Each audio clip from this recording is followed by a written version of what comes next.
a Deus que nos proteja durante toda esta sessão.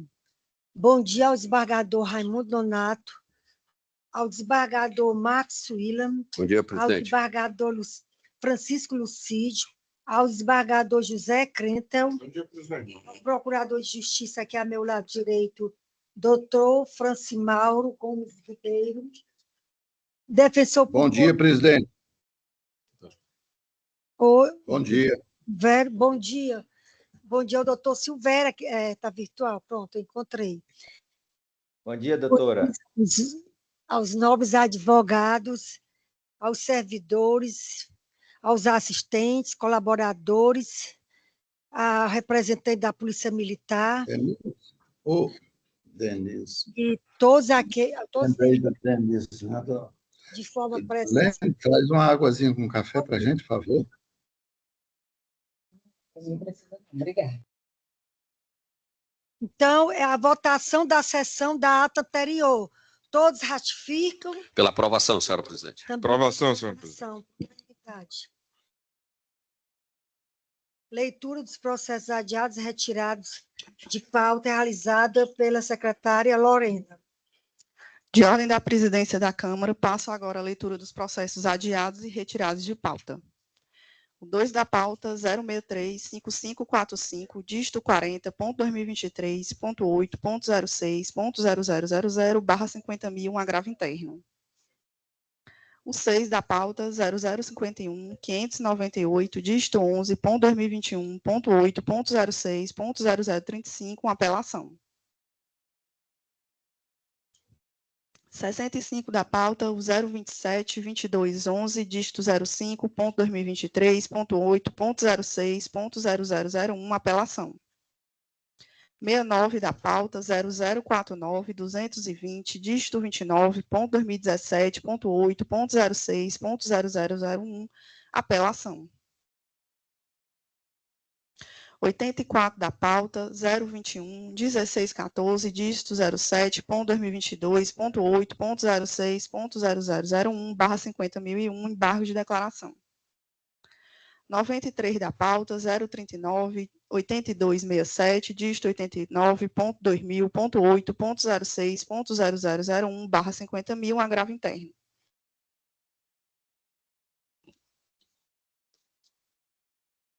Então, vamos começar por qual item?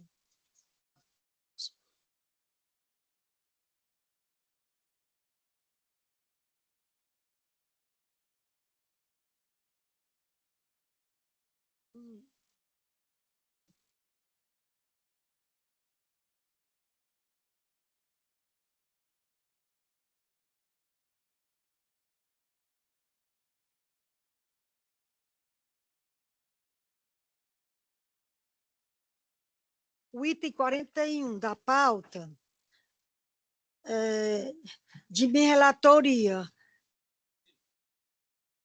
doutora Amaílza Soares Paiva, da parte agravante, tem prioridade.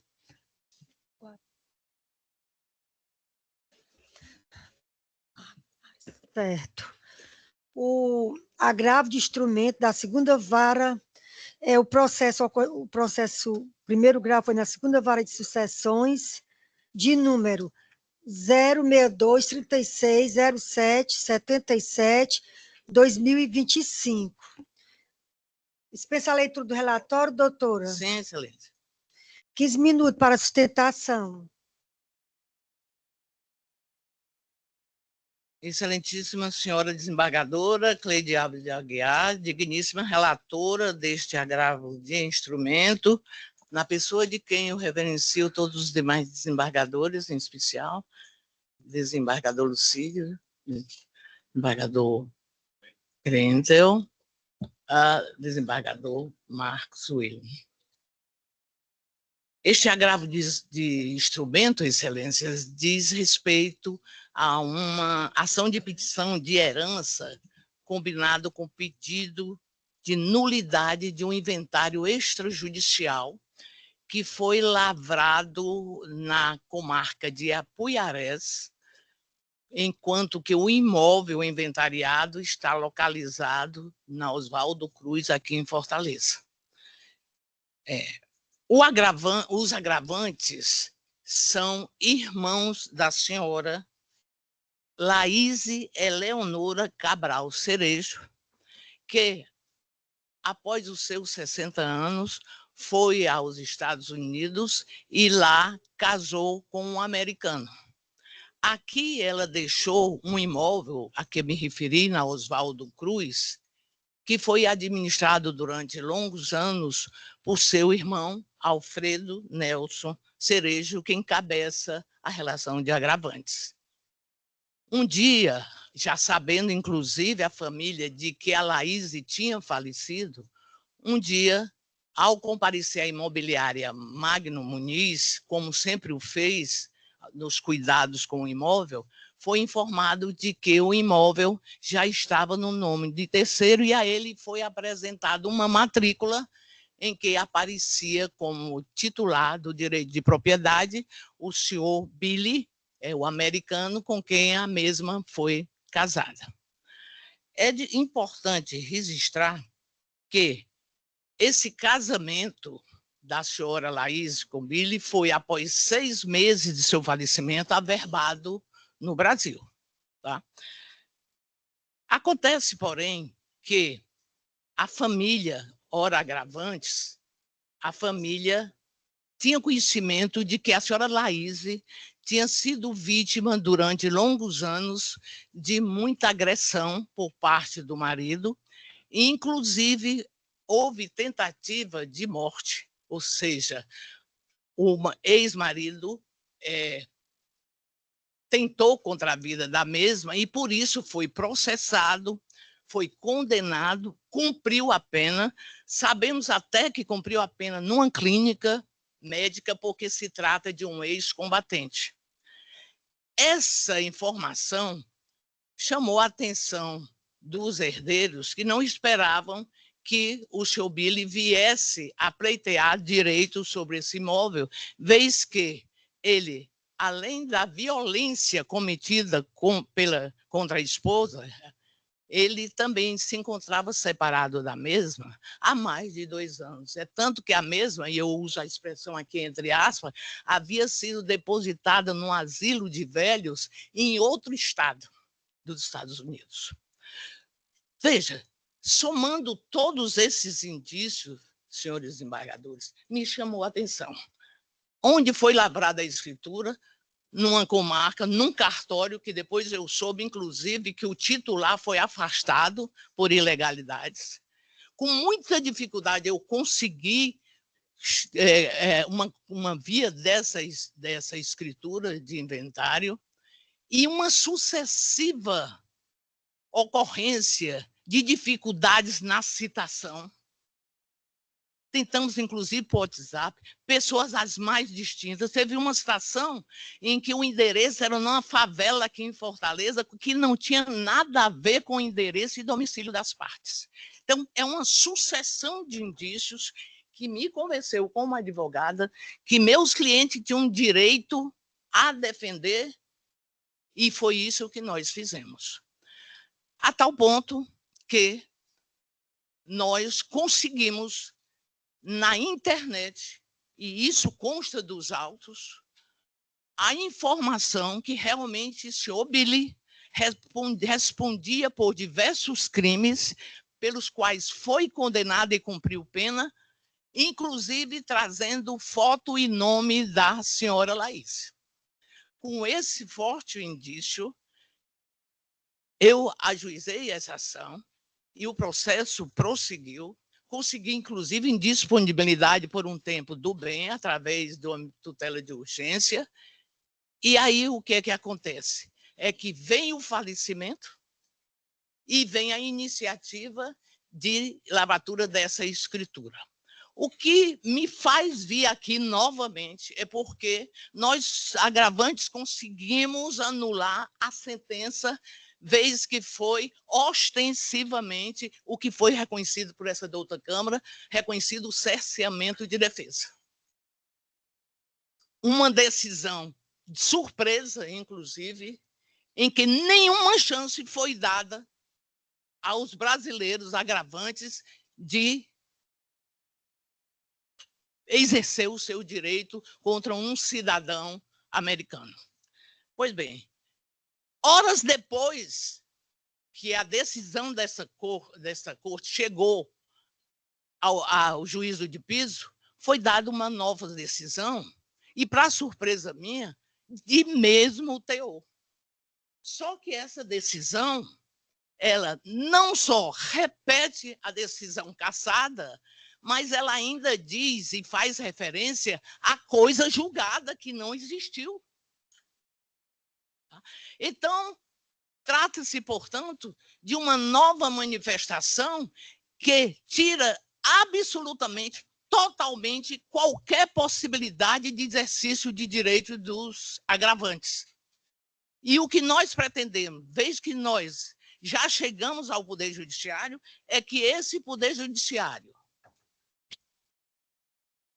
ciente de seus direitos, atenda ao nosso requerimento de ouvir a Embaixada Americana para saber se esses indícios que circulam abertamente, se tem procedência, que informe realmente se a senhora Laís foi vítima desses maltratos, dessa tentativa de morte, se para o hospital em Texas saber por quanto tempo ela ficou asilada nesse hospital, porque caracterizado também um abandono, já que a residência e domicílio do casal era no Alabama, porque também, excelência, se separado de fato por mais de 2 anos, nossa legislação diz que o cônjuge supérstite não tem direito sucessório. Veja, tenho ciência absoluta, como meus clientes têm, da gravidade do pedido de anulação de uma escritura pública de inventário. Mas também eu, como advogado, não recuo diante de um fato fraudado, de um fato irregular. Eu entendo, e para isso trago décadas de minha advocacia, que o Poder Judiciário pode perfeitamente, diante dos fortes e gravíssimos indícios, defender, como diz a nossa lei, defender o cidadão brasileiro contra atos dessa natureza praticados por estrangeiros. Tá? Então, vim aqui para, através desse agravo e através dessa sustentação, mostrar para Vossa Excelência que o acórdão proferido por esta terceira Câmara disse o seguinte: impende frisar que, havendo prévio pedido de produção de provas, o juiz deve analisar o pleito da parte, deferindo ou não, em decisão fundamentada, anunciando o julgamento antecipado do mérito, se for o caso. Isso não só a Constituição garante aos meus clientes essa garantia, como o Código Civil reforçou, no sentido de que ao juiz não basta dizer não conheço, não quero, não pretendo, não aceito, mas tem que fundamentar a sua decisão. Segundo, a decisão combatida hoje, o que é que ela diz? Repete o que foi cassado, dizendo, ao compulsar os autos, verifique que as provas produzidas são suficientes para o necessário convencimento de juízo. Que provas? Se eu apresentei indício, estou pedindo ao tribunal que, usando das suas prerrogativas constitucionais, expressa ofício à Embaixada Americana, expressa ofício ao hospital onde ela permaneceu durante anos, informando a essa corte para que haja um bom julgamento, não há provas. Ele prossegue, o julgador. Assim, indefiro de novo os requerimentos formulados às folhas 240, que são esses a que eu me refiro, à Embaixada Brasileira e ao hospital, por extrapolarem os limites objetivos da coisa julgada. O processo está começando, eu estou tentando entrar numa fase instrutória. Que coisa julgada! Não tem, por maior que seja a boa vontade, como estender uma escritura fraudada a uma coisa julgada. e se mostrar irrelevantes para o método da ação. Esses fatos, Excelência, são únicos possíveis para se dizer sobre o mérito. Se esses fatos não forem apurados, se o judiciário não conhecê-los e sobre eles tomar uma decisão, o mérito não pode ser apreciado. Como visto, digo eu, o despacho atacado é mera repetição da sentença anulada, salvo a censurável fundamentação de que os requerimentos formulados pelos agravantes extrapolam, abro aspas, os limites da coisa julgada. Excelência, sequer a coisa julgada, as pretensões sequer foram apreciadas. Por todo o exposto, Excelência, é que os agravantes requerem, primeiro, o deferimento da tutela recursal e, por fim, o provimento desse recurso por falta de fundamentação válida, ou reformar a decisão atacada, deferindo a produção das provas requeridas. É isso que eu tenho a dizer e aguardo o sábio pronunciamento dos senhores. Muito obrigada. Parabéns, doutor, pela sustentação. No primeiro grau, o juiz entendeu que as provas já estão suficientes para o livre convencimento dele. Então, neste caso, vou passar aqui a leitura da ementa.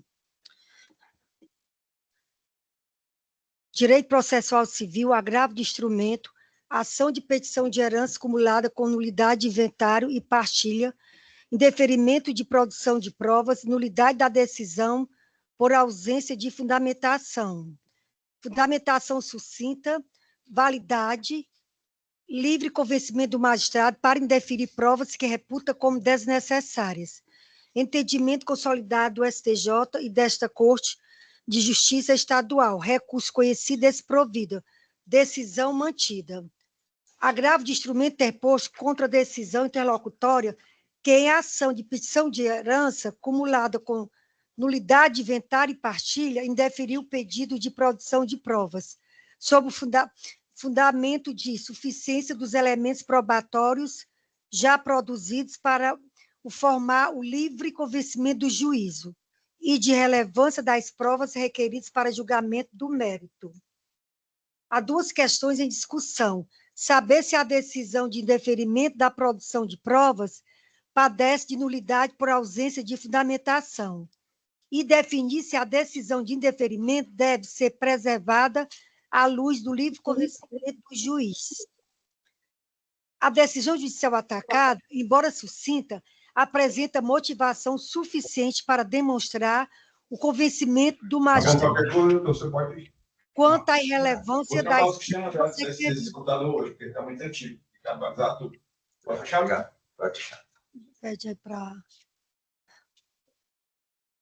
Conforme o artigo 370 do Código de Processo Civil, cabe ao juiz determinar as provas necessárias ao julgamento do mérito, podendo deferir de forma fundamentada diligências inúteis ou meramente protelatórias.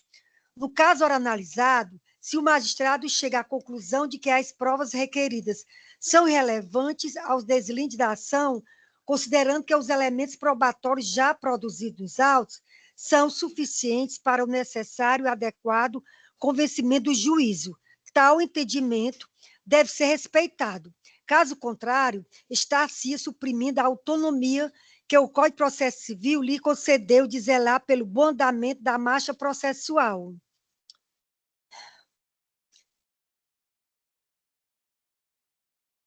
Tese do julgamento. Decisão judicial concisa não se confunde com a ausência de fundamentação. A produção de provas é faculdade do juízo, que pode deferir-lhes quando desnecessária à formação do seu convencimento. Eis o meu voto.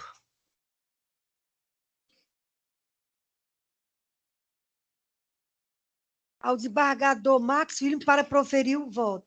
Obrigado, senhora presidente. Cumprimento Vossa Excelência, os eminentes pares. Cumprimento o senhor procurador de Justiça, doutor Francisco Mauro, o senhor defensor que nos acompanha. Cumprimento todos os advogados aqui presentes, funcionários, força policial, todos que acompanham essa presente sessão. Senhora presidente, não há como divergir do voto de Vossa Excelência, de forma que eu o acompanho integralmente. Ao desembargador Lucídio para o voto.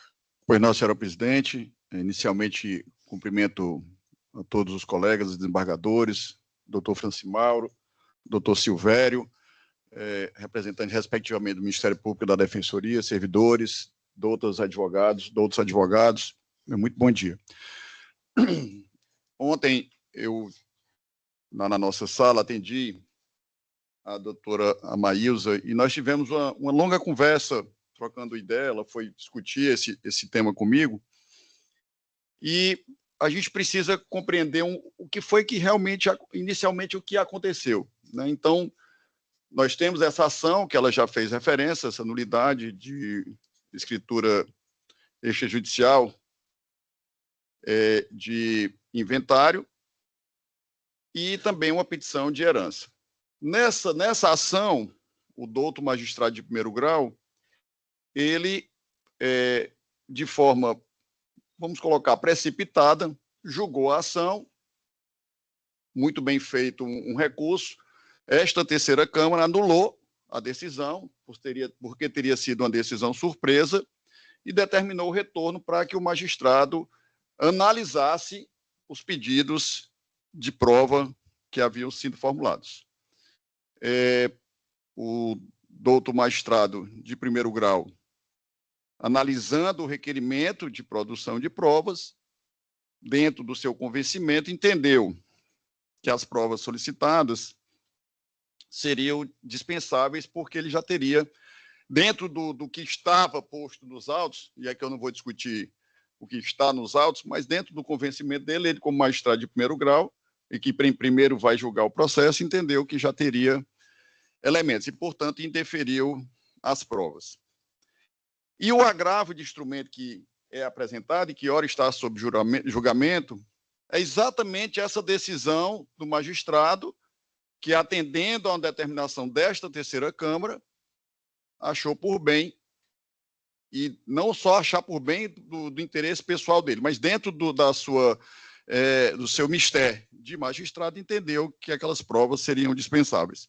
E já analisando, até conversando com ela, a gente, numa boa dialética, conversando na experiência que ela tem como advogada, e eu na minha experiência como membro do Ministério Público, e hoje como desembargador, eu passava para ela duas situações que eu achei muito importantes. Primeiro, a questão da competência de um magistrado estadual de requisitar informações ao governo americano. Então, seria a primeira questão que seria importante.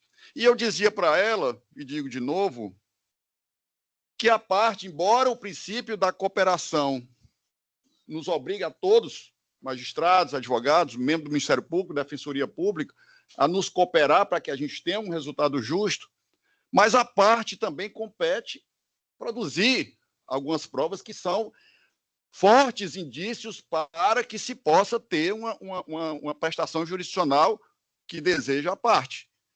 E eu dizia para ela, doutora, o que nós temos aqui, com todo respeito, são indícios, são suspeitas que a família apresentou, porque pode ter acontecido aquilo, mas havia a necessidade, e ela me dizia, doutor, mas é exatamente através dessa prova. Mas aí eu voltava e discutia com ela, doutora, como é que eu tive o cuidado, inclusive, ontem, quando a senhora saiu, eu procurei entrar no site do Consulado Brasileiro, e lá está expressamente dizendo que eles não emitem certidão de antecedentes criminais.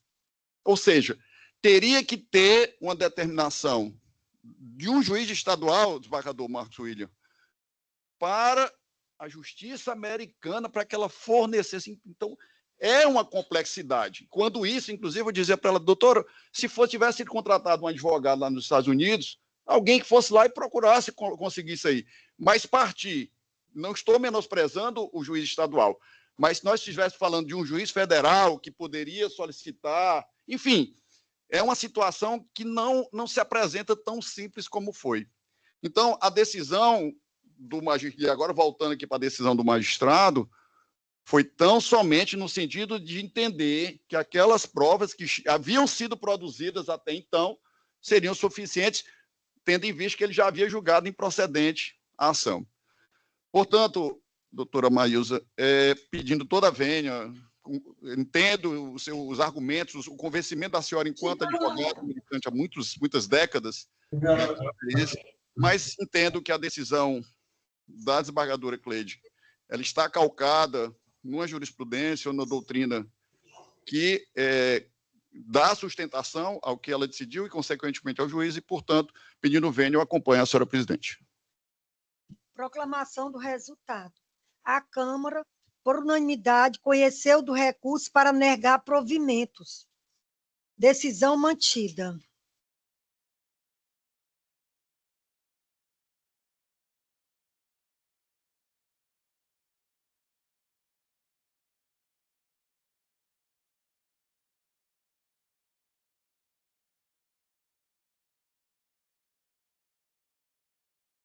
Deixa eu esperar ainda.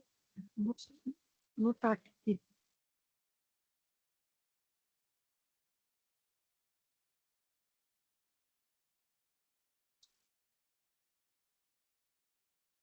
Amém, professor. E porque...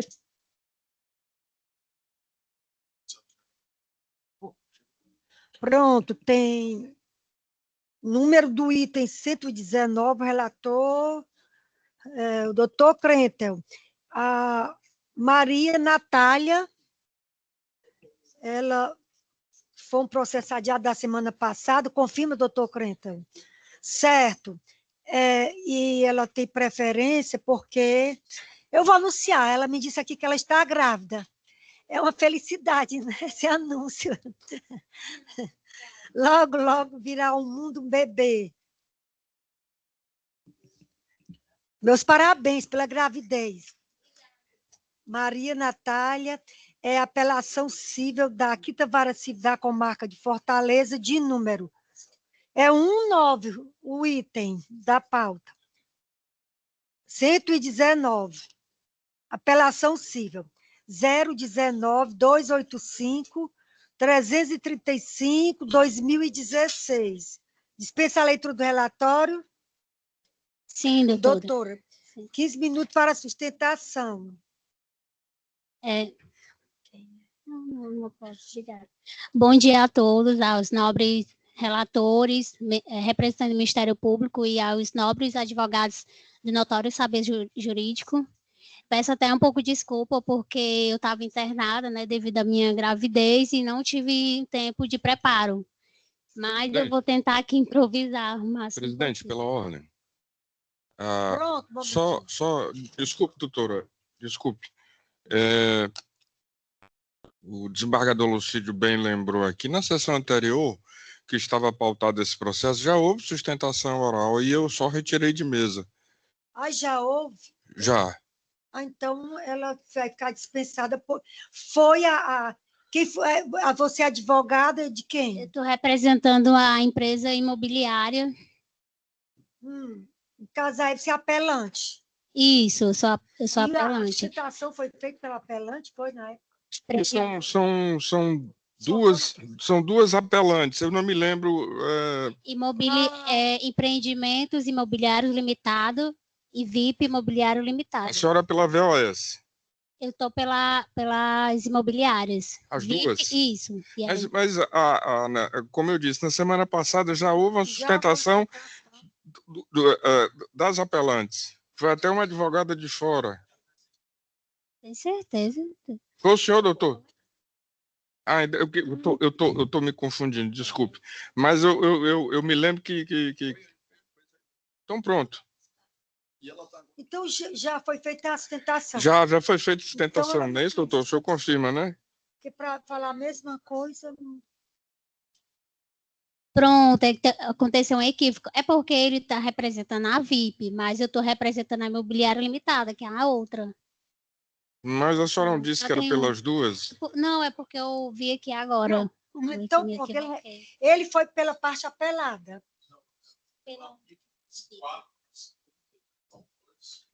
Quatro ou 5 réus. São essas imobiliárias. Também cliente a imobiliária, semana passada, o Carlos retirou o processo de mesa. Isso.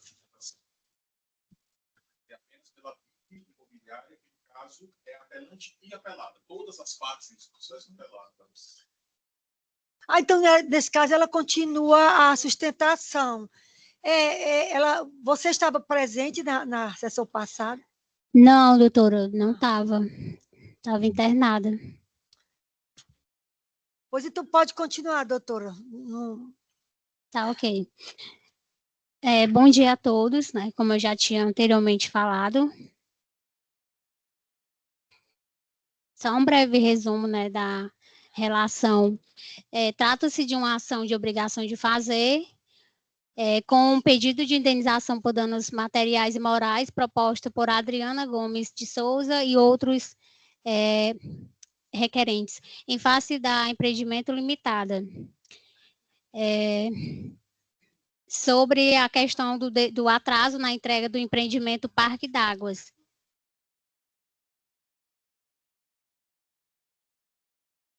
No relatório, na sentença, o juízo de primeiro grau julgou, né, procedente o julgamento antecipado do ônus probatório e reconheceu a questão do dano moral e lucros cessantes, né, danos morais no valor de 15 mil por autor.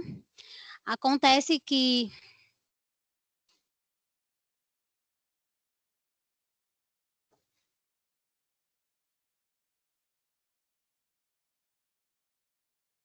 a sustentação oral, ela traduz prerrogativas jurídicas essenciais à importância, uma vez que compõe o Estatuto Constitucional do Direito de Defesa, previsto no artigo 5º da Constituição Federal.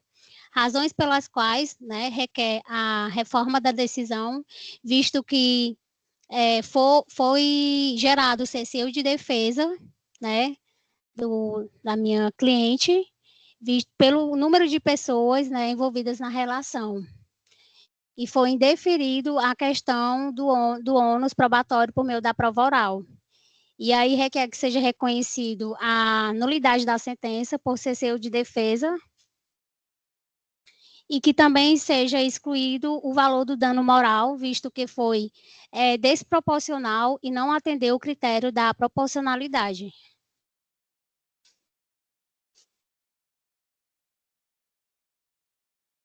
Além disso, não ficou comprovado, né, na inicial, que houve culpa exclusiva da apelante em relação à demora da entrega do empreendimento. E, desta forma, requer a reforma da decisão diante desses termos.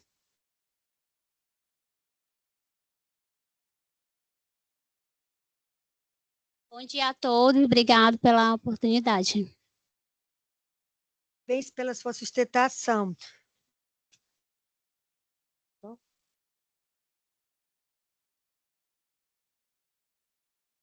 Falando só aqui. Ao desembargador relator José Crente para proferir o voto. Pois não, senhora presidente, muito obrigado. Eu vou ler a ementa e mais algumas considerações muito rápido. Civil e processo civil, apelação civil em ação de danos materiais e morais, contrato de promessa de compra e venda de imóvel, parcial procedência na origem, recursos de ambos os litigantes, aplicação do CDC, preliminar de ilegitimidade passiva não conhecida, empresa do mesmo grupo administrativo que se beneficiou do contrato, inteligência do artigo 7º, parágrafo único do CDC. Atraso na entrega do imóvel após prazo de tolerância de 180 dias. Força maior não demonstrada. Culpa exclusiva das vendedoras, caracterizada. Lapso temporal que é capaz de causar angústia e sofrimento suficiente a caracterizar os danos. Lucros cessantes presumidos. Entendimento do STJ. Impossibilidade de acumulação da multa contratual com lucros cessantes precedentes do STJ. Danos morais arbitrados em 15 mil reais, importância que vem sendo aplicada por esta Igreja Câmara. As triintes mantidas.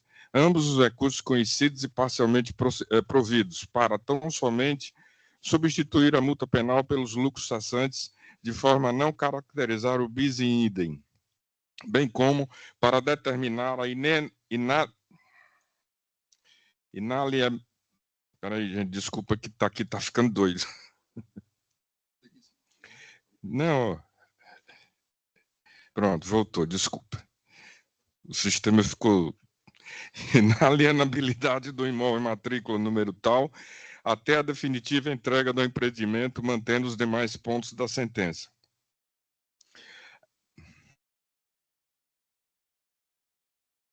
Não sei o que está acontecendo.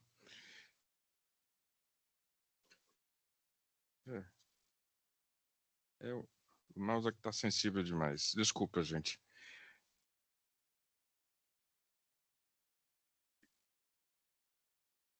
Não, mas não vai, ó. Não vai, não.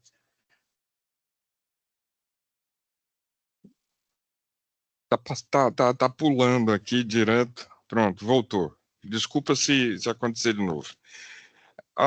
As preliminares arguídas de cessamento de defesa por conta da limitação do polo ativo da ação, eu entendo totalmente descabida, porque eu tenho um entendimento no sentido de facilitar ao máximo para todos, tanto para a parte autora como para a parte promovida.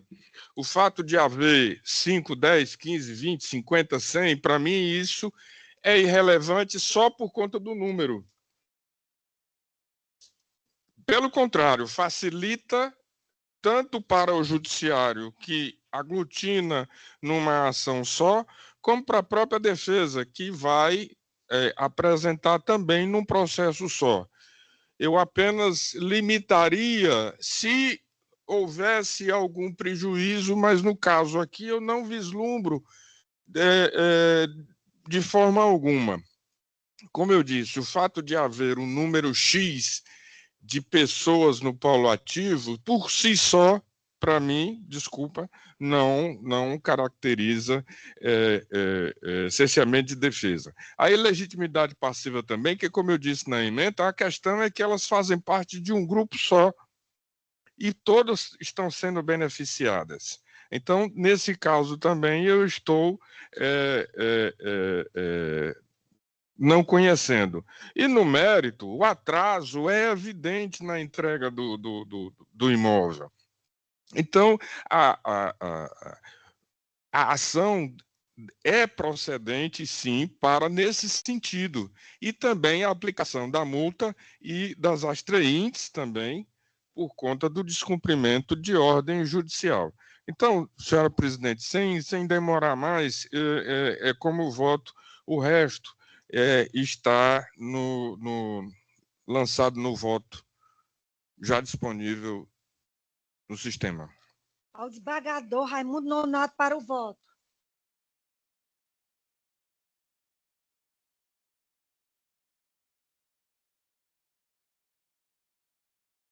Ele está... Eu estou em contato com ele.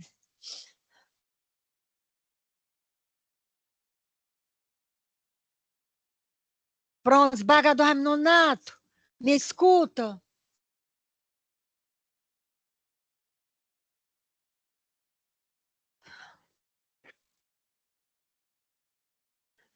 Entre em contato com ele ali para ver se ele entra. Mas... Deixa eu olhar, veja ele assim.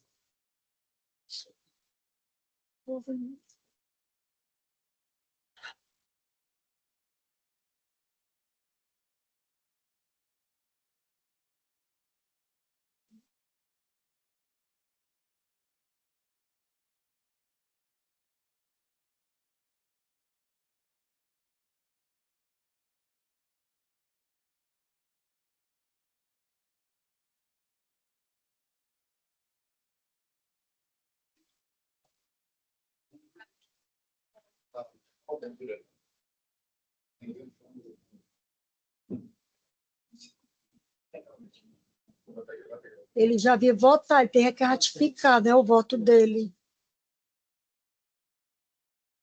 Ele já... Ai, meu Deus.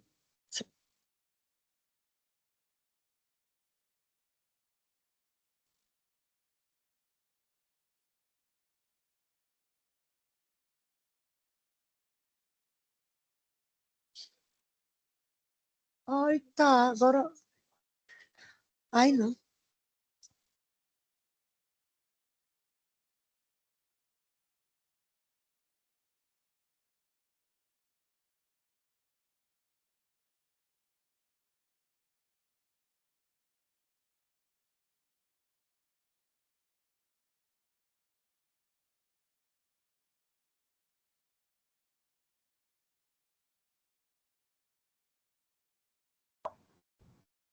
Eu peço mil desculpas, caiu aqui Acenda essa luzinha aqui, por favor.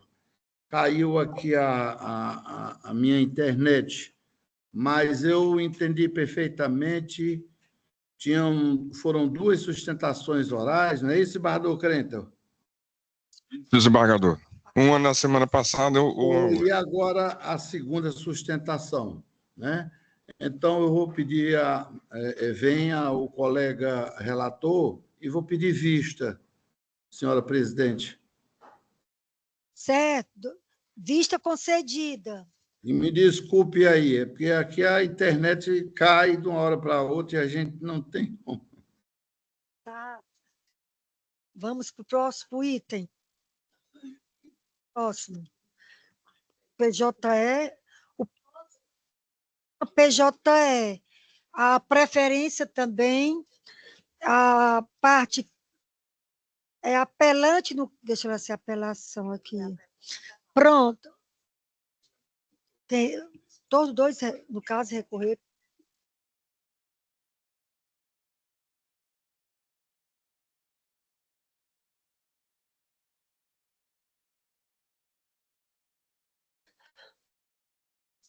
Eu sei, já.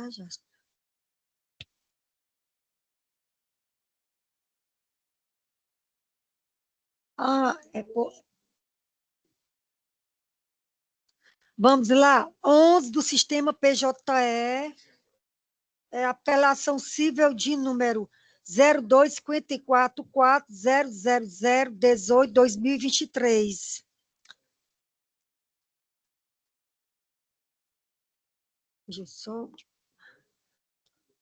Ação.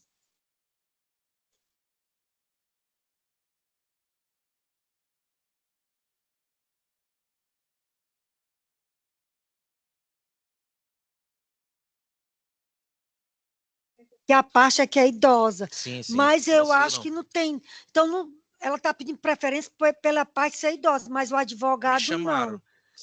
Se quiser, eu posso voltar. Eu sei, eu quero só aqui falar com meus colegas. Certo, então pronto, é porque eu entendi que fosse o advogado. Certo, não é porque ela está presente, certo.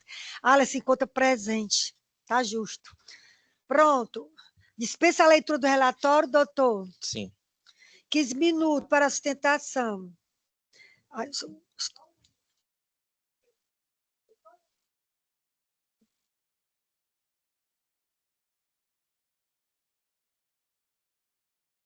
Eu tive agora acesso a meu voto. Aqui tem recurso na minha emenda, né? No meu voto provisório, recurso da autora provido. Aqui, apelante, apelado, Francileide Liduína da Silva, e apelante, apelado, Banco BMG. Recurso da autora provido. Você ainda tem, o nobre advogado ainda tem interesse de continuar com a sustentação? A senhora pode dizer só quais foram os termos, então? Eu vou ler aqui a emenda, que foi favorável. Apelação civil, cartão de benefício consignado, ausência de prova da contratação, nulidade do negócio jurídico, devolução dos valores descontados, danos morais configurados, valor de R$2.000 proporcional. Irrazoável, recurso do banco desprovido, recurso da autora provido. Satisfeita, excelência. Mas, se quiser fazer a sustentação, nós aguardamos. Tem interesse, doutor? É porque não ficou claro sobre a questão do dano moral, tá? Com relação a se houve... Danos morais configurados no valor de R$2.000. Certo. Mas, se Vossa Excelência entender que é um valor ínfimo, desproporcional, então é melhor que faça a sustentação. Pronto, eu vou fazer, então. Porque, como é voto provisório, o do meu e dos outros também são votos provisórios, Os desembargadores podem até entender de forma diferente da minha. Então, 15 minutos para a sustentação. Ilustre desembargadora doutora Cleide, agradeço a oportunidade. Ilustres demais desembargadores. Esse caso é bastante especial para mim, porque em 20 anos de advocacia, é a primeira vez que a parte vem me acompanhando, e a parte é justamente a minha mãe, que é também estudante de Direito, Excelência. Certo? Então, o que nós estamos vendo exatamente no noticiário brasileiro, com um golpe que estima-se hoje em dia em torno de 90 bilhões, que talvez seja o maior golpe que a gente já viu no Brasil, verifica-se que nesse processo é exatamente o que acontece em todo o Brasil com aposentados e pensionistas. São feitos descontos em suas pensões, em suas aposentadorias, que não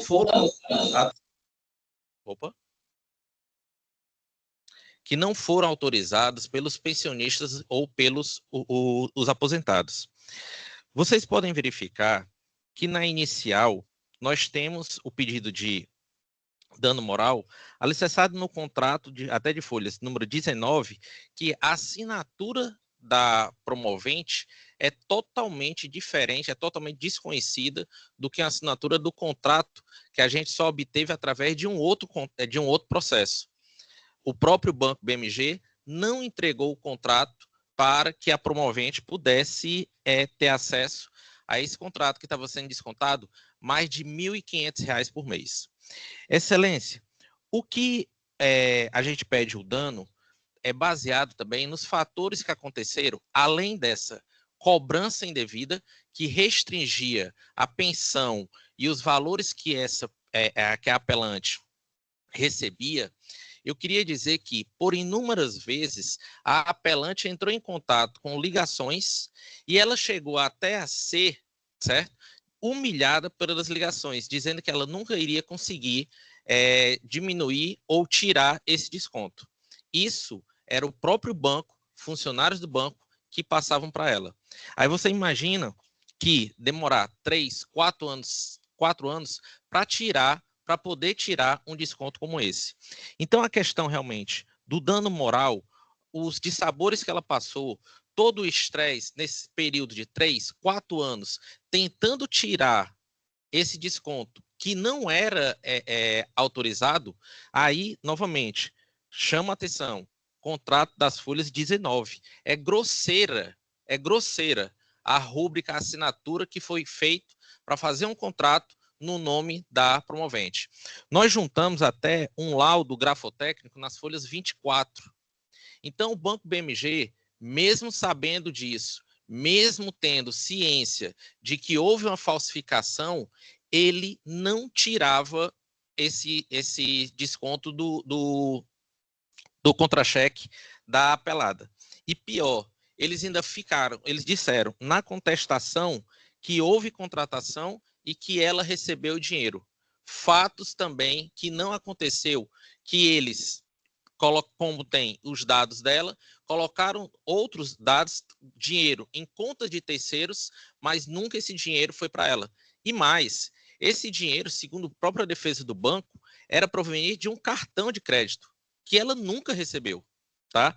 Então, Excelência, eu queria pedir pela dano moral, que fosse aplicado o dano moral proporcional aos prejuízos, aos dissabores morais para uma senhora de 75 anos, que passou mais de 3, 4 anos para conseguir tirar, só através de decisão judicial, tá? Esse desconto, e também o reconhecimento que não houve recebimento por ela de nenhum desses valores que o banco alega, porque na sentença tem dizendo que haveria um desconto, porque isso também, quando for da parte da execução da sentença, eles vão querer debater como se ela tivesse recebido algum dinheiro que ela nunca recebeu. Ela nunca recebeu dinheiro, ela nunca recebeu nenhum cartão do Banco BMG. Obrigado. Pronto, doutor. Mesmo diante da sua sustentação, parabéns pela Até porque, parabéns também pela sua mãe, né, que está cursando direito. Não tem idade, não. Não existe idade para vencer na vida e fazer ainda concluir o desejo da gente, do que a gente pretende. Não tem idade, não. Um dia dá certo. É porque foi o momento certo, foi esse. A oportunidade que ela está tendo de cursar direito.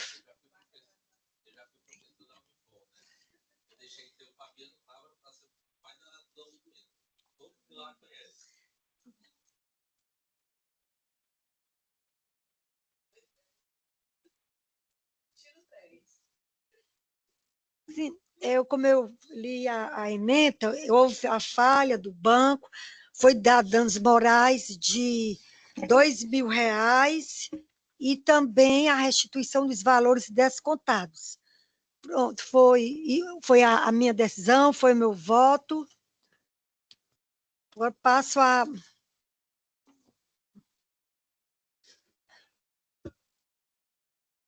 Então, como eu ratificando o que eu havia dito, foi o recurso do banco desprovido e recurso da autora provido. Passo a palavra ao desembargador Marcos William para o voto. Obrigado, senhora presidente. Reitero o cumprimento de Vossa Excelência, eminentes pares, e a todos aqui presentes, de forma particular, doutor Fabiano. Excelência, em relação no caso aqui em julgamento, em relação ao dano, não há dúvida, ao dano moral, realmente restou configurado.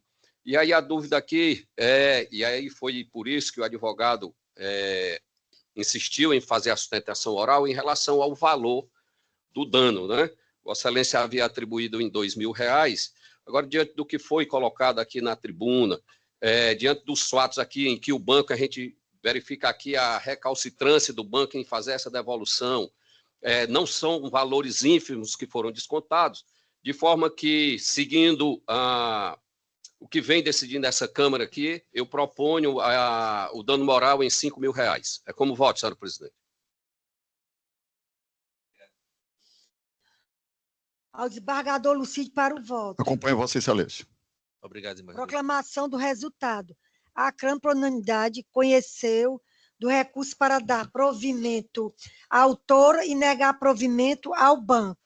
Senhora presidente, eu acho que teve um equívoco. Não é por maioria, aliás, não é por unanimidade, o recurso é procedente. Unanimidade? Não, eu propus R$ 5.000. A senhora propôs R$2.000, eu propus R$ 5.000. R$ 5.000? Isso. Então aqui vai. Vossa Excelência. Eu acompanhei Vossa Excelência, mas no caso é porque tem que. Eu então acho que seria melhor o senhor pedir visto para apresentar o voto visto aí por escrito, né? Porque vai ter que ir para a Câmara estendida. Como tem desse caso? Não, mas se for assim, se for preciso, eu posso pedir, mas a minha proposta é de R$ 5.000 os danos morais. Ele me acompanhou só com a exceção de que eu dei R$ 2.000 e ele R$ 5.000. Mas ele me acompanhou. Sim. Só a questão do valor. Só foi no valor. Isso. Então, no caso, foi por maioria. Só um minutinho, a gente está julgando aqui, por favor. Desculpa. Aí, nesse caso, como é a de apelação, a apelação vai para o 942. Então, vamos ver se os meus colegas estão aptos a, nesta sessão, e neste momento, julgar ou vou pedir vista, eu não sei. Vamos passar a palavra, já vai... Eu queria perguntar o desembargador Raimundo Nonato ao doutor Crentel se vão votar. Sim, senhora presidente. Pela extensão do 942 do Código de Processo Civil. Então, vamos... Sim, presidente, eu estou pronto para votar, presidente. Vai ao desembargador Raimundo Nonato para... Sim, do desembargador Raimundo Nonato, Vossa Excelência ouviu, não foi isso? Sobre o que o advogado falou na sustentação e sobre a respeito da falha do... Entendi perfeitamente, estou apto aqui. Então, desembargador Raimundo Nonato, pode votar. Iniciou a votação pelo relator. Se eu fui a relatora Vossa Excelência foi a relatora, depois o desembargador Marcos William. Certo. E ele divergiu no valor dos danos morais. O Marcos William já votou? Já, desembargador Donato, a divergência aqui, desembargador, é tão somente em relação ao valor dos danos morais. Valor. Vossa Excelência estabeleceu quanto? De 5 mil? O meu foi a relatora 2 mil e eu propus 5 mil. Aí agora o desembargador... O desembargador... Lucídio acompanhou Lucídio. O voto da relatora. Da relatora 2 mil. Aí vamos e o desembargador Krentel? Está aguardando o voto de Vossa Excelência. Não, mas pela votação, eu sou o último nesse caso. Porque ele é mais novo aqui. Na terceira. Exatamente. Não é por isso não, desembargadora. É porque Vossa Excelência votou, na sequência vem o Márcio William, depois vem o desembargador Lucídio, depois o desembargador Krentel. Aí depois é que eu voto, eu sou o último, o mais antigo é o último. É o seguinte, desembargador Nonato, é o seguinte, quem está substituindo o desembargador Paulo é o doutor Krentel. Como ele entrou agora, o doutor Krentel. Então, mas aqui não é para dirigir a Câmara, não. É a antiguidade no voto. São duas coisas distintas. O mais antigo aqui, ele vota por último nesse caso. E para a Câmara, que é outra situação. Aqui é a ordem. Um momentinho. Desembargador, é porque o doutor Krentel, como ele entra como substituto, ele vai para a última vaga, ele foi como o mais recente. Aí, na antiguidade, o desembargador vem antes dele, porque o desembargador é mais antigo na Câmara. Desembargador Lucídio entende dessa maneira, desembargador Lucídio, porque... Desembargador Imunato, vamos lá. Com a entrada, com a convocação do doutor Krentel, eu passo para ser o quarto e ele entra no lugar do quinto, que é me substituindo, entendeu? Então, nessa ordem, ele é o último, eu sou o penúltimo, mas é o senhor que vai votar. Por gentileza. Eu entendo que eu tenho o mesmo entendimento do desembargador Nonato. Começa na desembargadora Cleide, que é a 2, vai para o 3, para o 4, para o 5 e volta para o 1. Mas ele não é o quarto, mas sou eu. Exatamente. Sim. O desembargador Nonato é o 1. Ele é sim. Eu sou o 01. 2, 3, 4, 5 e 1. Eu sou o 01, eu sou o gabinete 01. O gabinete 02 é da desembargadora Cleide, aí vai para o 03, 04, 05. Um sendo do outro. Então, nesse caso aqui, vai o doutor Krentel passar ao voto. Pronto, doutor Krentel, Vossa Excelência para votar. Pois não, senhor. Influenciar nada. Só no nome dos desembargadores. Perfeitamente, senhora presidente. Então, pronto. Muito obrigado. Eu analisei detidamente e eu peço vênia a Vossa Excelência como relator e ao desembargador Lucídio, que lhe acompanhou, para acompanhar o voto divergente do desembargador Marcos William, porque a questão aqui é como o desembargador Marcos William falou, o padrão aqui é de 5 mil. Então, vamos manter 5 mil, que eu entendo razoável. Eu também acompanho o desembargador divergente, a divergência. Então, eu acompanho 5 mil. Então, 5 mil. O resultado aqui vai dar na mesma coisa. A campanha por maioria, que foi de 3-2. Pronto. Por maioria conheceu do recurso para dar provimento à autora. Senhora presidente, só uma questão de ordem. Eu creio que por unanimidade, conheceu do recurso, julgou o provimento e, por maioria, eu atribuí o valor da indenização a R$5.000. Exatamente, desembargador Marcelo. É isso mesmo. E, por maioria, vale, eu botei... Momento. Ixi, eu botei... A controvérsia aqui gira só em torno do valor. Está com defeito esse telefone. Só um momentinho. Acende essas outras luzes aqui para ver se...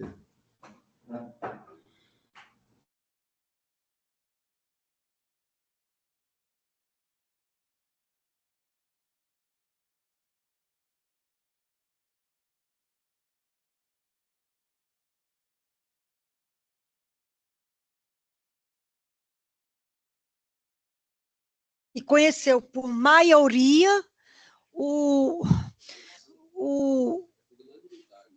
Não, por maioria, o valor... Sim, só o valor. Mas a procedência é por anuidade. Dos danos morais, por maioria. Sim. Que foi 3.5.000 e 2.000. E, por unanimidade, conheceu do recurso para dar provimento à autora e negar provimento ao banco. Somente a maioria do valor dos danos morais, porque o outro vai ser instituído, né, os valores, e todos concordaram. Pronto, e nesse caso, o esbargador Marcos lavra o voto, é isso? Isso. Pronto. Obrigado, Excelência.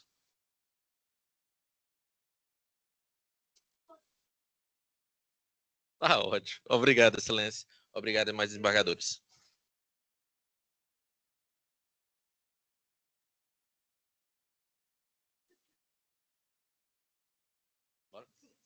Licença. Obrigado.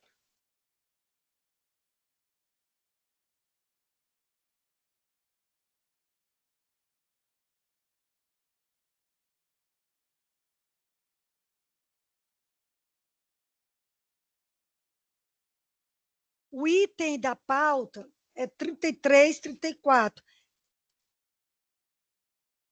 Do SAGE. O agravo de instrumento da 6ª Vara Civil da Comarca de Fortaleza, de número, agravo de instrumento 062-736-416-2024. É de minha relatoria. Tobias Henrique Cruz Holanda. Dispensa a leitura do relatório, doutor? Sim, excelência. 15 minutos para sustentação. Muito bom dia, desembargadora, relatora, presidente, doutora Cleide. Muito bom dia aos demais desembargadores. Muito bom dia aos colegas advogados e demais ouvintes. Excelência, esse agravo de instrumento ele foi movido em razão de uma negativa da decisão de primeiro grau, que indeferiu um pedido de arresto e inserção de cláusula de intransferibilidade em um imóvel do devedor. O processo de origem é um processo de execução de uma confissão de dívida no valor de 250 mil e que foi assinado em junho de 2023. Essa data é bastante importante. O devedor, logo na primeira parcela, já se tornou inadimplente e, então, deu motivo à proposição de uma ação de execução que foi distribuída no final de julho de 2023. Com a citação do devedor, o exequente requereu a penhora de um imóvel, que através de pesquisas extrajudiciais foi verificado que esse devedor tinha um apartamento localizado em Fortaleza, que se não quitava toda a dívida, provavelmente cobriria boa parte do valor devido.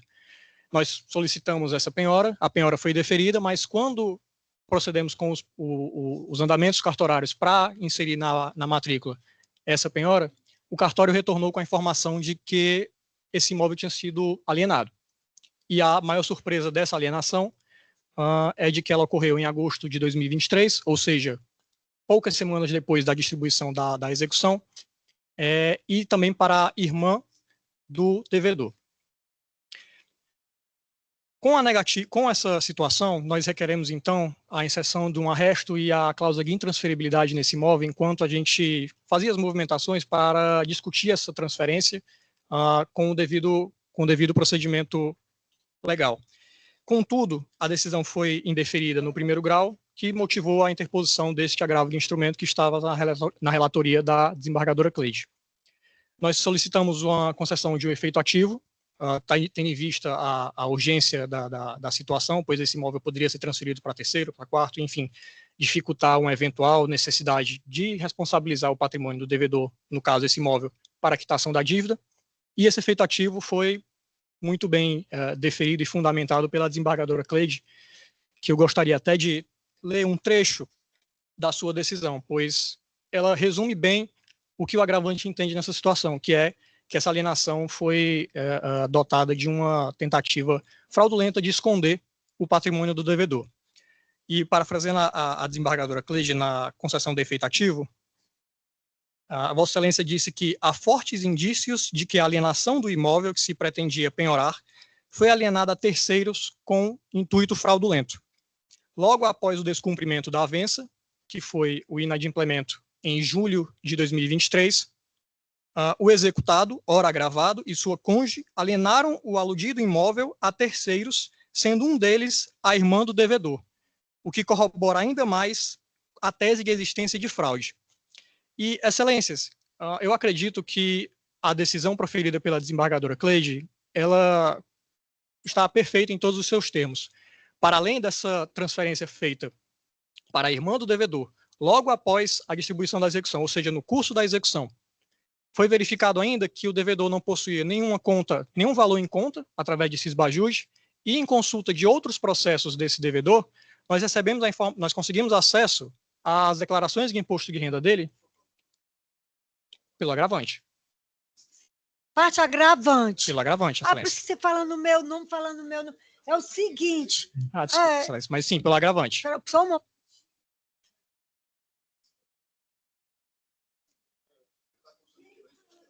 Não, isso é pelo agravante. Esquisito. Doutor, é o seguinte, resumindo aqui, para cortando da sua sustentação, se a parte do agravado vai sustentar. Aqui está como se fosse somente a parte agravada que iria sustentar. Vamos ver se a parte agravada vai sustentar? Se sim, Vossa Excelência continua com a sustentação. Posso constar?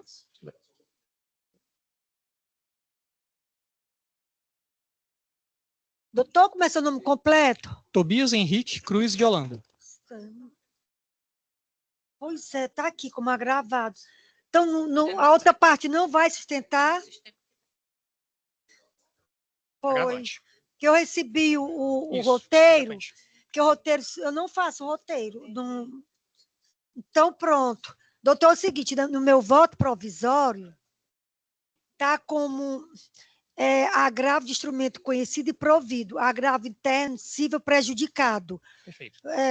Mesmo com este resultado, Vossa Excelência ainda pretende continuar a sustentação? Vossa Excelência pode, por gentileza, apenas ler a ementa, só para...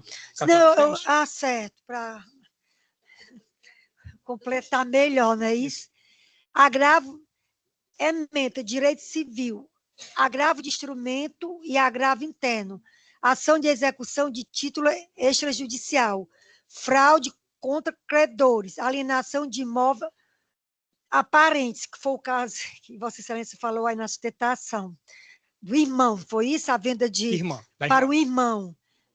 Uma irmã, no caso. Isso. Perigo de in memória e fumos boni juris configurados, agravo de instrumento conhecido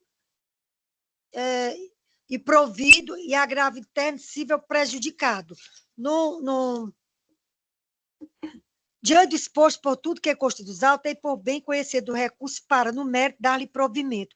Modificando a decisão, aí falou a decisão lá do primeiro grau, que foi dado pelo juiz de primeiro grau, no sentido de deferir o arresto cautelar do imóvel da matrícula de número 104, 344, mantendo incólume a decisão nos demais termos. Diante da perda do objeto do recurso, não conheço o agravo interno pela falta superveniente de interesse recursal nos termos do artigo 932, inciso 3º do Código de Processo Civil e do artigo 76 do Regimento Interno do Tribunal de Justiça do Estado de Ceará. Vossa Excelência, seria melhor, então? Eu acho que não tem necessidade, então, de continuar a sustentação, já que teve o provimento do recurso, Excelência. Pois é, porque o agravante aqui ganhou, não é isso, nesse processo. Perfeito, então. Então, acho que podemos dispensar... E não a outra parte que vai sustentar. Então, vamos... Então, foi meu voto. E dá a palavra ao desembargador Max Filho para o voto. Acompanho o voto de Vossa Excelência, senhora presidente. Ao desembargador Lucídio para o voto. Também, senhora presidente, acompanho integralmente o voto proferido. A Câmara, por unanimidade, conheceu do recurso para dar provimento ao agravo de instrumento e agravo interno prejudicado. Perfeito, então. Muito obrigado, Excelência. Muito obrigado, demais desembargadores. E eu desejo um bom dia de trabalho.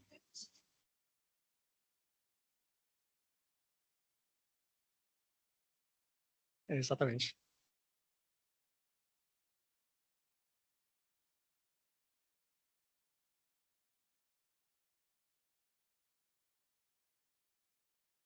Eu acho que 28 aqui, Rafael, student, substituindo quem? A doutora Maíla. Da parte agravante, né? Esse doutor, agora eu vou perguntar. Da parte agravante. Isso. Qual o número? Só um momento. Tá difícil aqui. Peraí, que eu botei foi o cotovelo.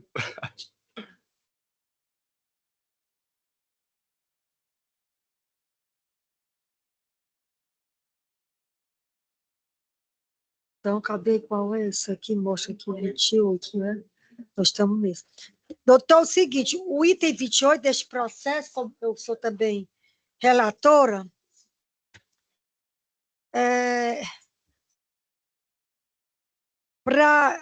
eu não sei se vai evitar a sustentação, mas foi favorável ao agravante promovente, condomínio, edifício, Lilian, não sei, tem tutela de urgência deferida, recurso conhecido e provido. Foi a confirmação do efeito ativo da tutela de urgência? O agravo de instrumento foi, tutela de urgência foi deferida, a tutela de urgência, o recurso conhecido. Acontece direito processual civil e consumidor. Agravo de instrumento, ação de obrigação de fazer, combinado com perdas e danos, modernização de elevadores, Código de Defesa do Consumidor, deferimento do pedido, abstraentes, proporcionalidade e razoabilidade constatada, tutela de urgência deferida, recurso conhecido e provido. Perfeito. O recurso foi provido, então... Mas, Vossa Excelência, mesmo assim quer fazer... Não, eu queria só saber os termos. A doutora já leu, me deu para satisfeito. No final, deixa eu ver. O dispositivo, diante do exposto, por tudo que consta nos autos, e por bem conhecer do recurso para, no mérito, dar-lhe provimento, modificando a decisão de folhas 168/172, primeiro grau, no sentido de deferir a tutela de urgência pleiteada pelo autor, determinando que a ré execute todas as providências necessárias para a reparação dos elevadores, inclusive o custeio das despesas referente à manutenção preventiva, sob pena de multa diária no valor de R$ 500 até o máximo de R$ 20.000. Perfeito, Excelência. Muito obrigado e bom dia. Mas não fica a seu critério, doutor. Não. Isso não quer dizer que está dispensado. Eu sei, mas eu dispenso. Obrigado. Então, pronto, vamos lá para a votação. Eu já ratifico o voto provisório, que foi dito agora. Passo a palavra ao desembargador Marcos William para o voto. Senhora presidente, também confirmo o voto provisório, acompanhando o voto de Vossa Excelência. Ao desembargador Lucídio para o voto. Acompanho Vossa Excelência. Proclamação do resultado. A Câmara, por unanimidade, conheceu do recurso para dar provimento.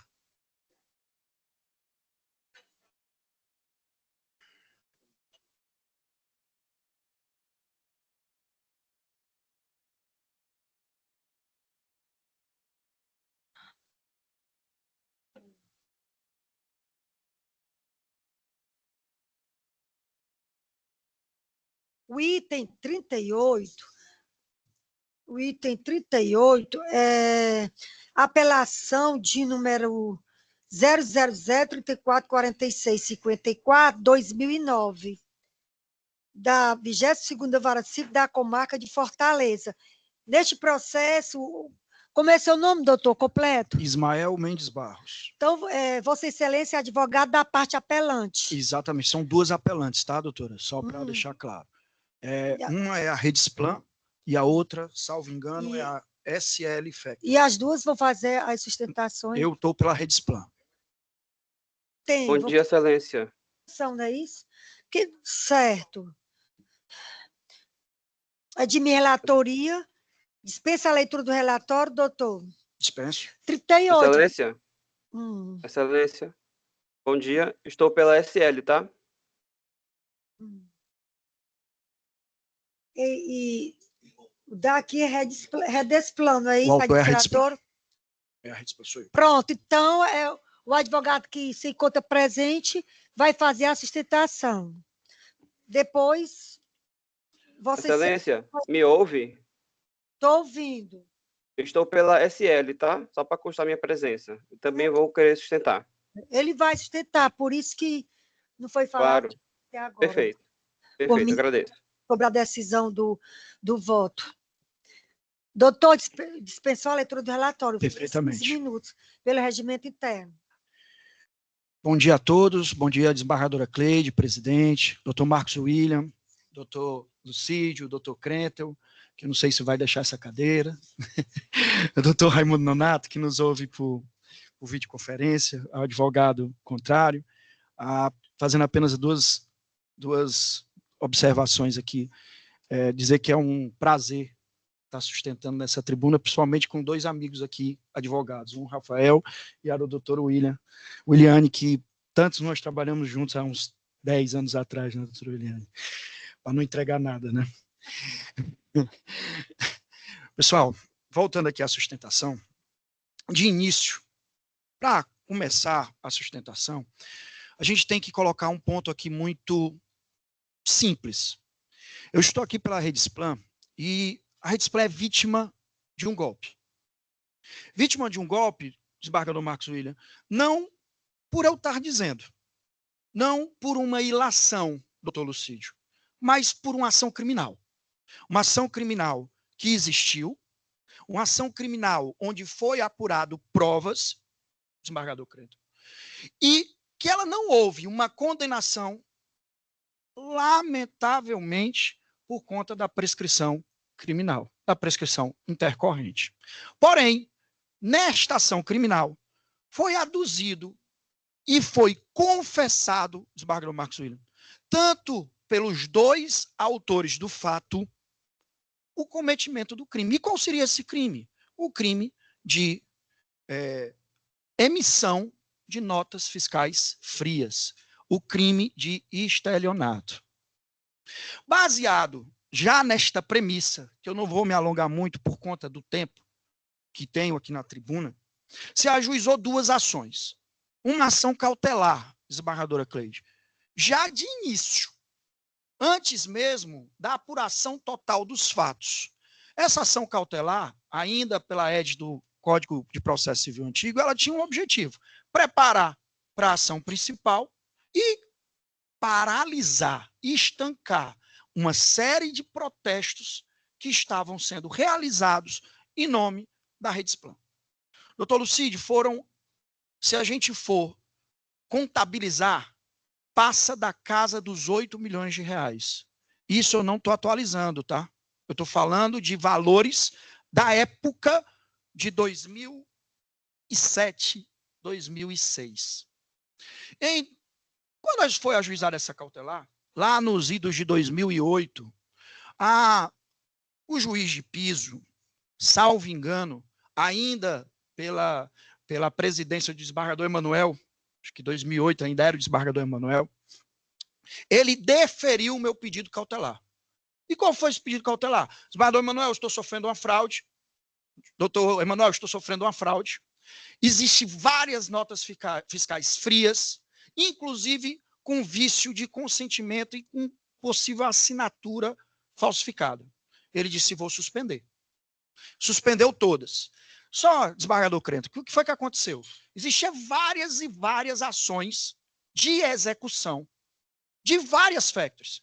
Estamos falando dos anos 2008. Então, o boom de factories que teve aqui em Fortaleza foi, e no Brasil todo, foi realmente muito relevante. E várias factories, com esses títulos trocados, emitidos de forma fraudulenta, entraram não apenas contra o devedor principal que fez a troca do título, mas também contra a Redisplan, que era o emitente desse título. Entre elas, a SL. E várias se habilitaram ou fizeram pedidos dentro dessa cautelar. A primeira decisão, doutor Lucídio, foi no dia 27/11/2008. Tirando, na época, nós apresentamos 9 títulos como possíveis fraudulentos, e houve uma segunda decisão, depois da habilitação de várias factories, em dezembro de 2008, retirando desses 9, 3, pedindo para excluir. Depois, mais uma nova decisão, em outubro de 2009, retirando, mais uma vez, excluindo 4. Ou seja, dos 9 que eu tinha pedido, restaram 3. 2, na verdade. Ocorre que eu entrei com a ação declaratória, a ação principal. A cautelar era apenas uma ação preparatória e, de fato, de motivo cautelar para estancar essa loucura que estava na época. Entramos com a ação declaratória. E no dia 29/10 de 2009, ou seja, posterior àquelas 3 primeiras decisões, houve uma nova decisão, agora já na ação principal. Não só sustando aqueles títulos que eu tinha apresentado do desembargador Marcos William lá na cautelar, mas dizendo o seguinte: todo e qualquer título que tivesse a assinatura e a rubrica do senhor Walter, que era um dos autores do fato, estariam suspensos. Com isso, se estancou uma sangria de uma dezena de desembargador Crento, de ações de execução contra a minha cliente. Pois bem, o processo correu, o processo teve várias mudanças no próprio fórum em relação a varas especializadas, a mudança de magistrado, e esse processo foi por bem ser julgado no ano passado. E por que eu estou aqui? Porque na sentença ela foi julgada parcialmente procedente. E aí, desembargador Crento, qual foi o erro da juíza de piso, da juíza singular? A juíza singular ignorou a existência desta decisão liminar no processo principal e fez alusão à decisão que estava na cautelar anterior. Detalhe, desembargador Marcos William, essa decisão proferida no processo principal, ela se estabilizou, porque não houve recurso, desembargador Crento. Não houve, durante todo esse tempo, mais nenhuma juntada de prova. Ismael, por que você está falando que não houve juntada de prova? Porque a outra parte foi revel. A Rede Expressa, que é a emissora desses títulos, foi quem praticou esse golpe contra a Redesplan, simplesmente não se manifestou nos autos. Apesar de ter sido citada, apesar de ter sido intimada, de todas as decisões, mas ela não se manifestou. Então eu tinha uma decisão que ela estava estabilizada, que, por óbvio, não foi passiva de recurso, e ela foi ignorada na sentença. O que aconteceu foi justamente a ignorância desta decisão quando do proferimento da sentença, se valendo de uma decisão anterior, lá da cautelar, que já não tinha mais validade, que já tinha sido substituída pela decisão nova do processo principal.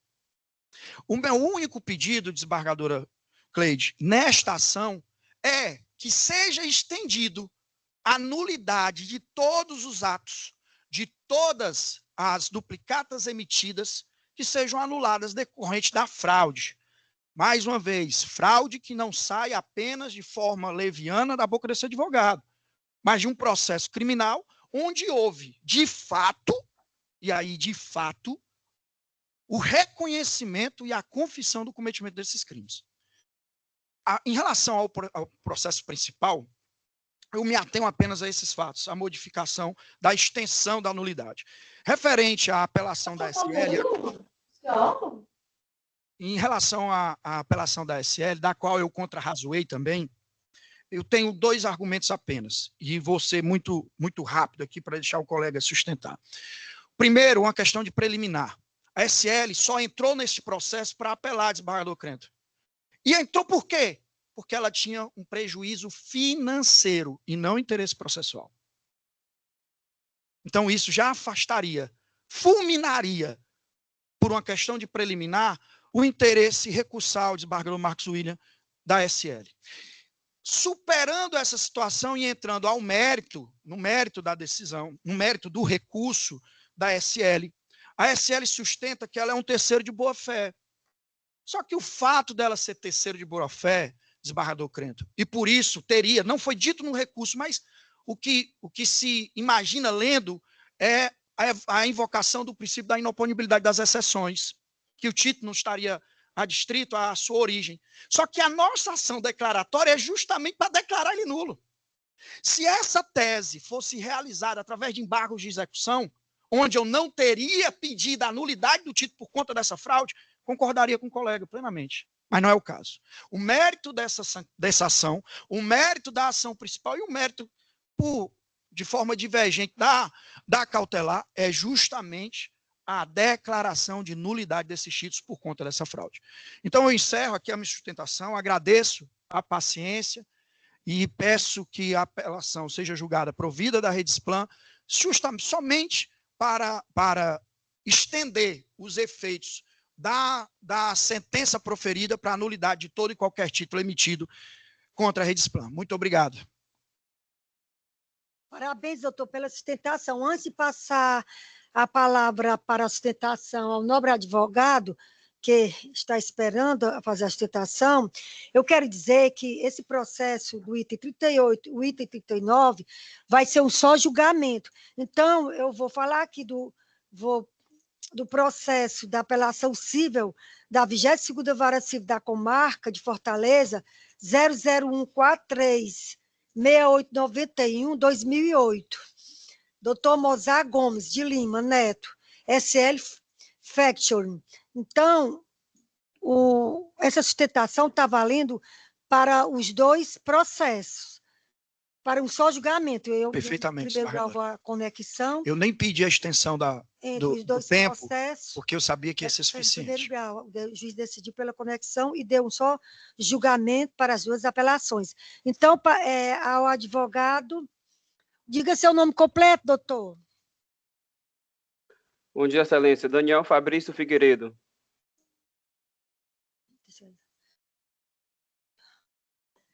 Dispensa a leitura do relatório, doutor? Dispensa, sim, doutora. 15 minutos para a sustentação, Daniel Figueiredo. Bom dia, excelência, bom dia demais desembargadores, bom dia demais colegas, o colega que me antecedeu em sustentação. Excelência, o recurso da SL é muito sucinto e eu vou me ater aqui aos pontos mais importantes para não estender muito o horário de todos. Em relação ao interesse da SL nesse processo, de fato, o interesse da SL é recursal e financeiro, uma vez que a decisão recorrida do juízo de primeiro grau atingiu fulminantemente o direito da SL, uma vez que o título da duplicata 395 foi declarado nulo. Então, por essa razão, entendeu a SL que seu direito foi prejudicado e entrou no processo por meio do recurso de apelação visando a reforma da sentença de primeiro grau. Em relação ao título em si, convém esclarecer que o sacado, a Redesplan, não recusou o título à época que foi comunicada da sua emissão. Houve a emissão da sessão pela Rede Expressa, por um excesso de zelo, a SL comunicou o sacado Redesplan acerca da transferência do título e não houve qualquer oposição em relação a essa transferência. E esse fato está provado nos autos, que a Redesplan não deu qualquer recusa. Essa ausência de recusa é que fundamenta o título 395, bem como a SL na condição de credora de boa-fé, que viu ali um título legal, válido, legítimo, e entendeu por bem entrar no presente processo, visando justamente essa reforma da sentença de primeiro grau, que declarou nulo os títulos da Rede Expressa, em especial o título 95, que interessa diretamente a SL. Tá? Portanto, entende a SL que a decisão deve ser reformada, no sentido de que, pelo menos em relação ao título 395, ele seja anulada a sua declaração de nulidade. Em relação ainda ao senhor Walter Martins, que foi a pessoa que deu o aceite em nome da Redesplan, convém ainda esclarecer que, como bem frisou o colega que me antecedeu, a decisão criminal não foi terminativa, não teve sentença de mérito acerca da suposta fraude, da suposta nulidade dos títulos que foram aceitos pelo ex-empregado. Portanto, não há que se falar aqui em vinculação do que nem foi decidido do juízo criminal em relação ao presente processo. Portanto, o que foi aceito pelo senhor Walter Martins deve ser dado como justo, bom e correto para todos os fins de direito. Portanto, requeiro perante Vossas Excelências o provimento do recurso da SL. Obrigado e bom dia a todos.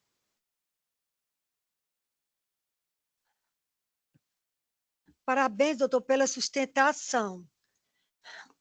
Passo à leitura da proposta de ementa, direito processual civil, apelações cíveis, julgamento conjunto, ação cautelar e ação declaratória de nulidade, preliminares, duplicidade, recursal, violação à unirrecorribilidade, segundo apelo não conhecido, ilegitimidade recursal de terceiro, mérito, nulidade de duplicatas, liminar estabilizada, recurso da SL Factory Fomento Mercantil Limitada, não conhecidos, recurso da Redesplan Administradora de Cartões de Crédito Limitada, na ação cautelar não conhecido, recurso da Redesplan Administradora de Cartões de Crédito Limitada, na ação declaratória de nulidade conhecido e provido, sentença reformada parcialmente. Apelações interpostas contra a sentença una que julgou procedente a ação declaratória de nulidade e parcialmente procedente a ação cautelar. Questão envolvendo a validade de duplicatas emitidas com base em negócios jurídicos fraudulentos e a extensão dos efeitos de liminar anteriormente deferida. As questões e discussões. Saber se é admissível a interposição de mais de uma apelação contra sentença em ações conexas, saber se terceiro que não integrou a relação processual originária possui legitimidade recursal para impugnar a sentença em processo alheio. Saber se a sentença observou corretamente a extensão da liminar deferida e modificada nos autos, considerando a estabilização da decisão judicial proferida em momento posterior. Razões de decidir. Em sede de juízo de admissibilidade, aplica-se o princípio da unirrecorribilidade, que veda a interposição de múltiplos recursos contra a mesma decisão. Conhece-se apenas o primeiro recurso protocolado por cada parte. Terceiro, que não participou do processo originário, ainda que alegue interesse econômico, não possui legitimidade recursal, se não demonstrado interesse jurídico direto e imediato. Em relação ao mérito, a sentença deixou de observar a decisão judicial estabilizada, que restaurava os efeitos de liminar anteriormente modificada. Tal omissão resultou em exclusão indevida de determinadas duplicatas da declaração de nulidade. Reconhecida a nulidade do negócio jurídico firmado sem contraprestação e a invalidade de duplicatas emitidas em razão de fraude identificada. Não conhecimento das apelações interpostas em duplicidade, unirrecorribilidade e da interposta por terceiro sem legitimidade. Provimento do único recurso conhecido para reconhecer a prevalência da decisão de folhas 262, USC 270 e ampliar a declaração de nulidade às duplicatas inicialmente abrangidas. Sentença reformada em parte. A interposição de mais de um recurso contra a mesma decisão viola o princípio da unirrecorribilidade e enseja o não conhecimento do recurso posterior. Terceiro, sem participação originária no processo, não possui legitimidade recursal, sem prova de interesse jurídico direto. Decisão liminar estabilizada prevalece sobre decisões posteriores que não a revogam expressamente, devendo seus efeitos ser respeitados. Foi o meu voto. E a proclamação do resultado do julgamento, como eu havia dito, vai ser um só para os dois processos, porque Houve a conexão no primeiro grau. Passa a palavra ao desembargador Marcos William para o voto. Senhora presidente, eu confirmo o voto provisório, acompanhando o voto de Vossa Excelência. Ao desembargador Lucídio para o voto. Pois não, senhora presidente, cumprimento os outros advogados que fizeram a sustentação. Como Vossa Excelência anunciou, são os dois julgamentos simultâneos, e é um processo que me chamou a atenção, tendo em vista, primeiro, o atraso, a demora que houve, né, para que houvesse efetivamente uma entrega jurisdicional, mas o que foi trazido aqui pelo doutor Ismael é exatamente o que eu tinha e que foi muito bem analisado e decidido por Vossa Excelência, né, a questão da extensão do que havia, vamos dizer assim, da desatenção que houve em relação à decisão que já era estabilizada, proferida por este Tribunal de Justiça, e, portanto, sem mais delongas, eu acompanho integralmente o voto de Vossa Excelência. Proclamação do resultado.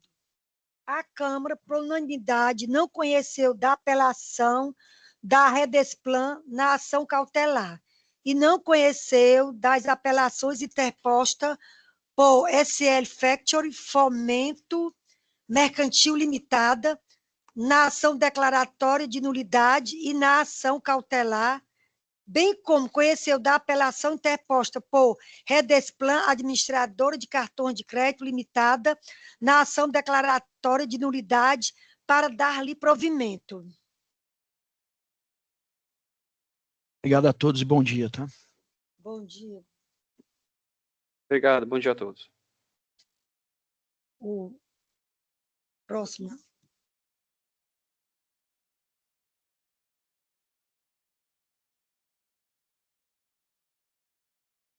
Hoje vai ter...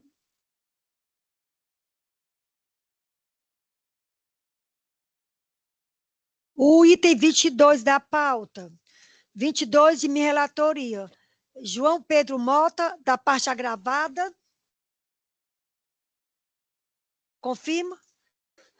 Agravo de instrumento da 13ª Vara Civil da Comarca de Fortaleza, de número 063-931-456-2023. Doutor, este meu voto no agravo de instrumento, se Vossa Excelência é da parte agravada, aqui o outro advogado vai sustentar?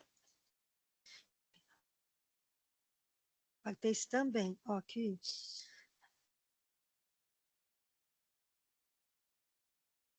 Aqui está como se fosse. Deixa eu só aguardar o resultado. Não posso nem.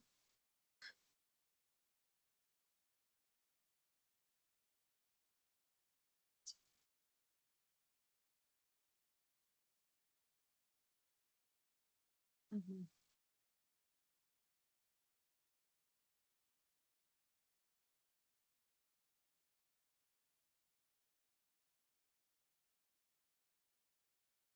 Doutor, aqui no meu o agravo de instrumento foi parcialmente conhecido. E na parte conhecida, julgado desprovido. Mas eu vou passar aqui a leitura da ementa. Direito civil, agravo de instrumento, contrato de locação de veículo, acidente de trânsito, responsabilidade civil, decisão interlocutória que determinou de forma imediata o reparo do veículo envolvido no sinistro, bem como a disponibilização de carro reserva. Alegação de ilegitimidade ativa suscitada pelo agravante, questão ainda não apreciada pelo juízo de origem, inviabilidade de análise em grau recursal, sob pena de supressão de instância, não conhecimento quanto ao ponto, retratação do juízo de primeiro grau no tocante à obrigação de fornecimento do carro reserva, perda superveniente do objeto quanto a este aspecto, manutenção da decisão nos demais termos, diante da presença dos requisitos do artigo 300 do Código de Processo Civil. agravo de instrumento parcialmente conhecido e na parte conhecida julgo desprovido. Eis o meu voto. Deixa eu... No... É só aqui. Dispositivo. Eu vou ler aqui só a parte dispositiva. Ante o exposto, considerando as circunstâncias fáticas e a atual conjuntura processual, conheço parcialmente o presente recurso apenas do tocante à reanálise da decisão interlocutória relativa ao reparo ou conserto do veículo de terceiro para, no mérito, negar-lhe provimento. Isto por considerar que o argumento de legitimidade ativa ainda não foi objeto de apreciação pelo órgão judicante de origem, sob pena de devida supressão de instância, bem ainda o fato de que o juiz ter se retratado quanto ao ponto da obrigatoriedade de fornecimento de veículo reserva até a efetivação do reparo ou obtenção de novo automóvel no prazo de 10 dias, pelo que deve ser conhecido neste ponto, em via consequencial à superveniente perda do objeto. Passa a palavra ao desembargador Marcos Filho para o voto. Acompanho o voto de Vossa Excelência, senhora presidente. Ao desembargador Lucídio para o voto. Da mesma forma, acompanho Vossa Excelência. Proclamação do resultado. A Câmara, por unanimidade, conheceu do recurso parcialmente para, na parte conhecida, negar provimento.